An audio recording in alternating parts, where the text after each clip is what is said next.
It's going to be an old school, traditional English style coffee tonight, this morning. It's going to get grimy, and you're going to have to push it through it. One of you's got to be talking to the other. Limit it down to key things, okay?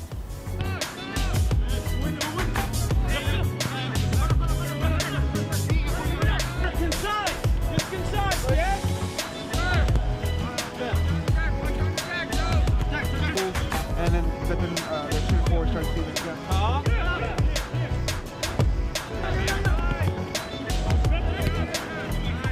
So today's game is against a alumni coach. He used to be on our 90 boys team. That is Jesus Vasquez there. He's now the head coach of Paul Quinn College. That's where we're at today. The surfaces aren't ideal, but it's certainly going to be a testing and challenging time for us to be able to play here. This Coach Jesus over there with Paul Quinn was also the UPSL last year as the Keene FC coach with Jose Luis Burciaga. This should be a good, interesting game to see where we're at and what kind of level we're at as well. Our first preseason game was last week. We played a team called North Texas Stampede at Foro Sports Center. A couple of good goals. Ray scoring the first goal off of a corner, headed goal. Second goal last week was by Angel. He's not here today. Free kick, very good goal. We ended up losing the game 3-2, but we made some subs on the last third, which we were winning 2-1 at one point, and we just kind of conceded last, just changing things around. These here are for us to be able to let us know, or to see what's good balance, what a good shape is, who fits well within that shape, who's responding to the coach's ideas, trying to get the ideas across to the players. So with only 29 days to go until our first opening game, away game, it's important to get as many of these out of the way and game hours behind, or game minutes under our belt, so that the coaches can put across their philosophy and make sure the players are understanding that.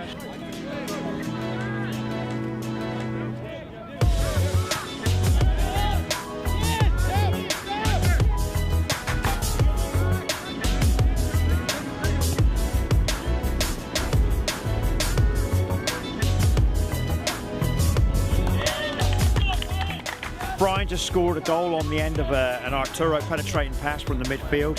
We've been sitting a bit too deep, so in this respect, when Arturo picked the ball up, he was pretty much halfway line, in our own half a little bit, but he did see a longer ball to put in for Brian in behind the back line. So a real good play, recognition of hitting the ball early, especially when we were so deep. So it was a bit more direct play.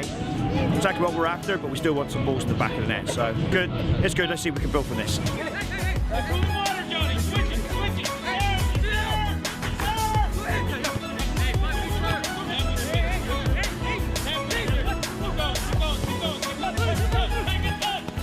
When we're going for those tackles, we weren't pushing our full effort to follow through.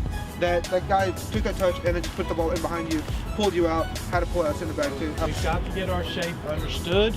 We got to get organized and understand how we're going to act and react with the coach. But we also got to provide the defensive support.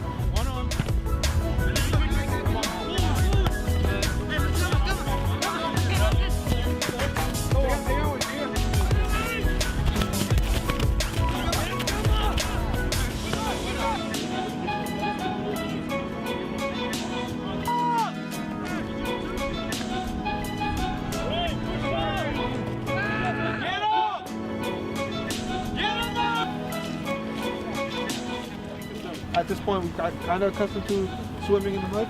It did look more stable, but in certain parts, we were definitely lacking. So much better organization there in the center midfield, also with the defense. Whoever's going to be up top, you've got to be creative. This is your turn, the final third, to have fun. If you're like freaking robots every time, it's too easy to defend. Have a freaking blast. Crack a freaking shot. Right foot, left foot, inside, outside, something. Be creative. The greatest forwards in the world are selfish as everything. They wouldn't even share an ice cube with you in a desert and a dry heat. Understand? Go on. Go on. Don't give up so easy. Just stay connected, Michael. Just stay connected. Brian, you have more crashing in left. Go straight. He already center mid.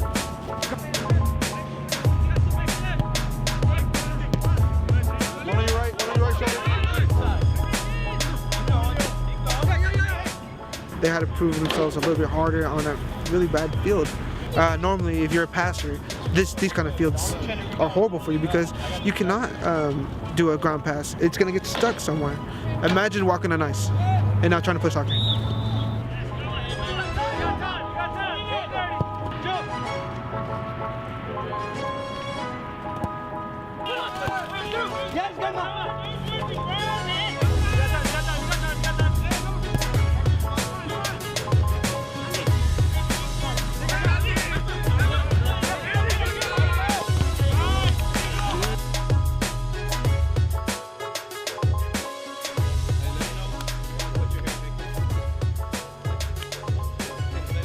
One, two, three, start!